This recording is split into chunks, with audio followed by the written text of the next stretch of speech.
So welcome back, guys, to our series of lectures about semiconductors.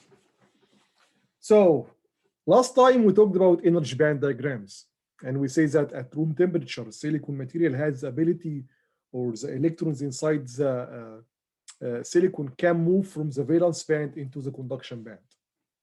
And once they go to the conduction band, they can contribute in conducting current. Then if we put a voltage difference along a piece of silicon, then we will have a current. Okay. Then it's important to know or to measure the carrier density of the electrons in the conduction band, because this will give us, a sense of the strength of the current, or the ability of this material to conduct the current. We can also measure, compare two semiconductors together. Okay. So we need to measure the carrier density.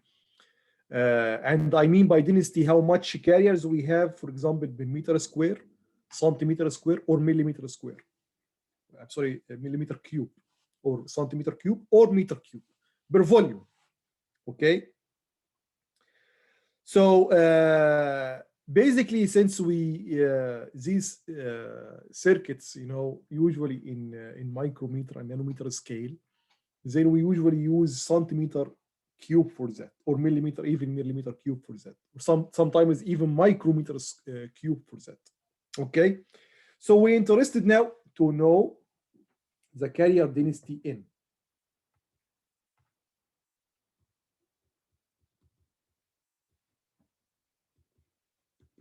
Which is how much or how many electrons in the conduction band per centimeter cube, or meter cube, or millimeter cube, or even micrometer cube, according to the application and the problem. Okay. Luckily, scientists could drive an equation that determine, the density of the carriers against, or as a function of temperature and the energy band diagram. Okay, so they found that N equal to, let me write it from here, 5.2 multiplied by 10 to the power 15 multiplied by t to the power 3/2 exponential minus Eg over 2kT. Okay, and very simple equation. So let's first analyze what kind of symbols we have here. So T is basically the temperature in degree Kelvin. It's Celsius, Fahrenheit, not all of those. Always Kelvin. Eg is the energy gap. Okay, for silicon it's 1.12 electron volt, germanium 0.66 electron volt, and so on. K is Boltzmann constant. Boltzmann constant. And you don't need to memorize it. So in the exam, if we have some problem with that, I will give you this constant. So you don't worry, you don't need to worry about it. Okay. One thing here, it's a mathematical thing. The exponent of always dimensionless. Okay. So here the numerator is in joule or electron volt, whatever you express whatever the unit you use for the energy. Then the denominator here is also should be in joule or electron volt. Okay. And one also information here, KT is actually energy. Okay. So T by itself is a temperature. So if you are in a room, for example, this room has a temperature larger than 0, and you want to know how much thermal energy in that room, just multiply the temperature by K, the Boltzmann constant. Then you know the thermal energy in that room. Okay, so KT is actually at the term is the thermal energy at temperature T in Kelvin, of course. Okay, now let's understand more how each parameter here we have in affects N. Okay, let's start by EG. Okay, so we want to know the relation between N and EG. If we increase the energy gap, what should happen to N? If we decrease it, what should happen to N? We know in advance that if we increase the energy gap, of course, it will be harder for the electrons to move, right? But let's see this from the mathematics here, okay? And to know in a very easy way the relation or the this direction going up or going down, increase or decrease, just put EG with something, like 0 and infinity. So let's put EG equal to 0, the minimum, of course, there is no energy in negative. So this is the minimum energy. What happened at that time is that the exponent of E will be 0. Exponential 0 over something, it will be 0. Exponent E to the power 0 is 1. So at that case, N equal to 5.2, 10 to the power 15 times 3 over exponent 3 over 2.